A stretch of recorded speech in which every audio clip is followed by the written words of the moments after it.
Ready guys, চলো করো, দেখা যাক কে সব থেকে বেশি সময় ধরে চক্রাসন হোল্ড করতে পারে। তো যারা যারা চক্রাসন করতে পারে ওরা করে নিয়েছে, আর অনেকজন করতে পারছে না, তাই অসীম ভাইকে বললাম যে ওদেরকে করিয়ে দাও। আর দেখো না ডান সাইডে ভাইটাকে দেখো, পুরো মাথাতে ভার দিয়ে করে আছে চক্রাসন। তো দেখা যাক এভাবে কতক্ষণ থাকতে পারে। শুরু হতে হতে আতিফ ভাই দিকে পড়ে গেছে, তো ওকে আবার একবার চান্স দিলাম। চারো মাথা, চারো মাথা, চারো।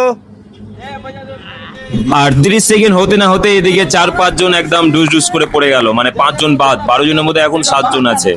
আর এদিকে ভাইটা তো মাথা লাগিয়েছিল, ওরা বলছে এই মাথা লাগিয়েছে অনেক আগেই বাদ হয়েছে, তো ভাইটাকেও বাদ দিয়ে দিলাম। টোটাল এখন থাকলো 6 জন। দারুণ।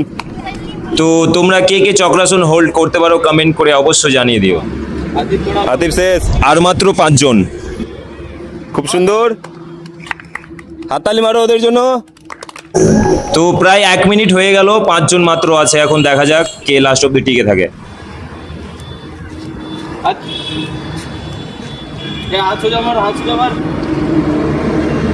দেখা যাক কে লাস্ট অব্দি টিকে থাকতে পারে। পড়ে গেল মেজানুর। আর মাত্র 4 জন। যে লাস্ট অব্দি টিকে থাকবে সে পেয়ে যাবে ফুচকা, আনলিমিটেড কিন্তু। তো প্রায় 1.5 মিনিট হয়ে গেল, এখনো 4 জন বেঁচে রয়েছে। দেখা যাক কে লাস্ট পর্যন্ত টিকে থাকে। মারো হাততালি মারো, উৎসাহিত করো।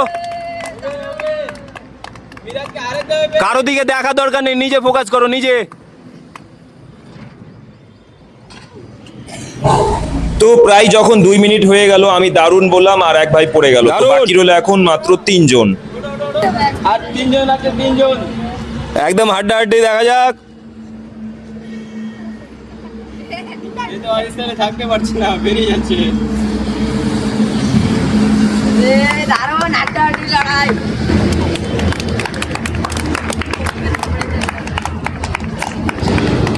দেখা যাক কে টিকে থাকে।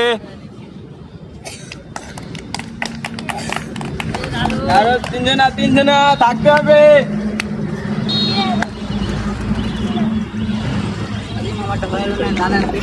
শেষ দিকে মিরাজ। 2.5 মিনিট থাকার পর মিরাজ ভাইও পড়ে গেল, এবার বাকি থাকলো 2 জন। একদম কাঁটা কাঁটা লড়াই চলছে একদম দুজনের।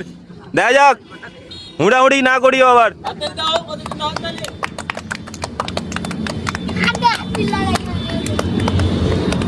আরে